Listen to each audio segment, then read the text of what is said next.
ایک بھائی بیمار یا کمزور پڑ جائے تو دوسرا بھائی بنا اس کی پراپرٹی یا زمین خریدے اس کی مدد نہیں کر سکتا۔ جس رب نے ایک بھائی کو دوسرے بھائی کا سہارا بنا کر بھیجا ہے وہی ایک دوسرے کی شکل نہ دیکھنے کی قسمیں کھا لیتا ہے۔ اور میں نے تو ایسا بھی دیکھا ہے کہ ایک بھائی مر گیا پھر بھی دوسرا بھائی اس کا چہرہ دیکھنے نہیں آیا۔ ایک بھائی دوسرے بھائی کے لیے کیا ہوتا ہے ہمیں ایک کربلا والے بتا کر گئے ہیں۔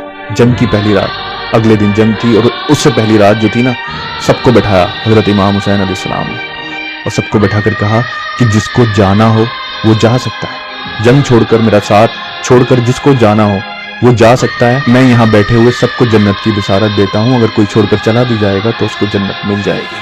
اور پھر اتنا کہنے کے بعد جو چراغ وہاں جل رہا تھا وہ چراغ بجھا دیا تاکہ لوگوں کو وہاں سے اٹھنے میں، وہاں سے اٹھ کر جانے میں شرمندگی نہ ہو۔ تھوڑی دیر بعد کہا کہ عباس چراغ جلاؤ، پھر چراغ جلایا تو کوئی اٹھ کر نہیں گیا۔ پھر سے یہ بات دہرائی کہ جس کو جانا ہو جا سکتا ہے، جنت ملے گی اس کو، میں گواہ ہوں اس بات کا۔ پھر سے چراغ بجھا دیا۔ تھوڑی دیر بعد کہا کہ عباس چراغ جلاؤ، یہ 3 بار کیا، کوئی بھی وہاں سے نہیں گیا۔ یہ دیکھیے حضرت امام حسین کو اپنے بھائی حضرت عباس پر یہ بھروسہ تھا کہ سب جا سکتے ہیں، میرا بھائی عباس نہیں جا سکتا، اس لیے بار بار کہا کہ عباس چراغ جلاؤ۔ حضرت عباس جب شہید ہوئے نا کربلا کے میدان میں، دونوں بازو کٹے ہوئے تھے، پورا شریر چھلی ہوا تھا تیروں سے، دشمنوں نے اتنا چھلی کر دیا تھا، اور جب زمین پر گرے تو اپنی بھتیجی کے لیے محبت، کس کے لیے پانی لینے گئے تھے؟ اپنے بھائی کی بیٹی کے لیے۔ یہ ہوتا ہے بھائی۔ پھر جب گھوڑے سے نیچے گر گئے حضرت امام حسین نے انہیں اپنی باہوں میں، اپنے بازوؤں میں لیا، تب پتہ ہے وہ کیا کہتے ہیں؟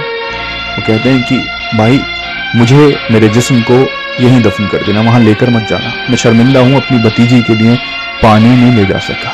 یہ تھا بھائی دوسری بھائی کی اولاد کے لیے۔ اور جب وہ شہید ہو گئے، حضرت امام حسین نے اپنے مبارک چہرے کو آسمان کی طرف اٹھا کر کہا کہ یا رب میری کمر ٹوٹ گئی، یعنی میرا بھائی چلا گیا۔ یہ بتایا کہ ایک بھائی اگر بھائی کا ساتھ چھوڑ کر چلا جائے تو اس کی کمر ٹوٹ جاتی ہے۔ یہ سہارا بھائی کا ہوتا ہے، اور جو سہارا بھائی دے سکتا ہے دنیا میں کوئی اور دے ہی نہیں سکتا۔ لیکن افسوس اس دنیا نے، اس پاور کی ہوس نے، اس دولت نے بھائی کو بھائی کا ہی دشمن بنا دیا ہے۔ میری دعا ہے رب سے کہ کاش لوگ اس رشتے کی اہمیت کو سمجھیں، کیونکہ بھائی دولت، شہرت، مالیت سب سے بڑا ہوتا ہے۔